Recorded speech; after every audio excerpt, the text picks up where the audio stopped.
think it's going to be an experience. From what I understand, we're going to be in a darkened environment and going to have to rely on all our other senses.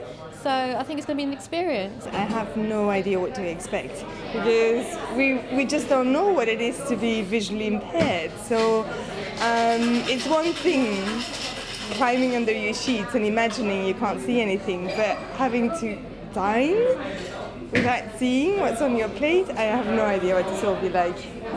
We're privileged to be able to visually see everything and taste everything compared to a blind person, and not having, and for them not to have that, that's going to be definitely something that I'm interested in, obviously in the charity, what they're trying to do as well, so definitely I think it'll be quite an interesting experience for actually do. Yeah. My job is of an access technology officer, and myself, I've got an eye condition called glaucoma.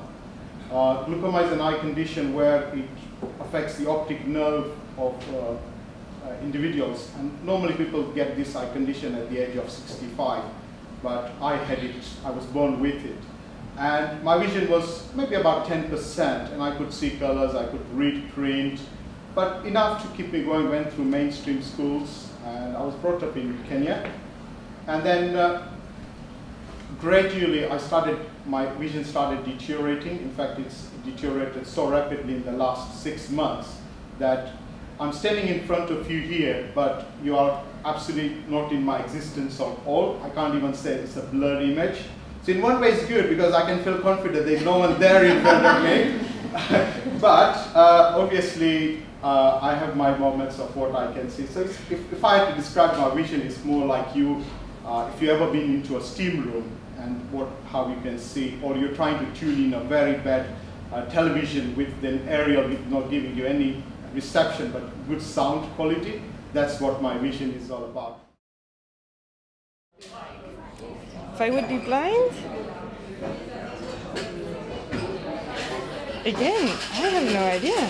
I don't know, I think it would be a lot more difficult in terms of, even matching color, on your clothes, or, just to walk down the street. I don't think it's very much tailored to blind people or any sort of disabled people. So I think it will be a struggle. I think because we're so used to it, I think it's really hard to understand, just to do everyday things, to get up in the morning, to brush your teeth, to have a wash.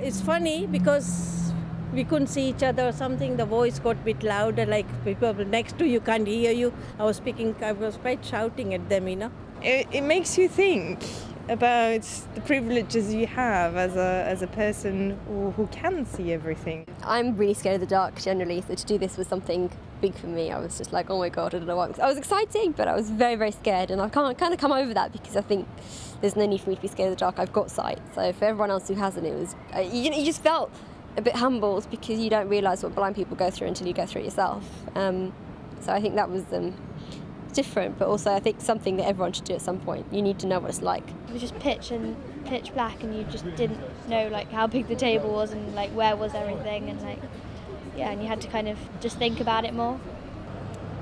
It was strange because all you could do was hear voices and you can't see anything, and you're feeling more things.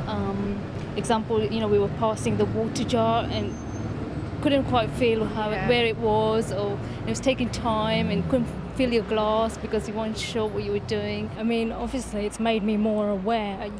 Sometimes you do see people walking on the street with their, with their own sticks and things. You don't exactly know how they're feeling, but now you can, because you've experienced it, you sort of understand what they're going through.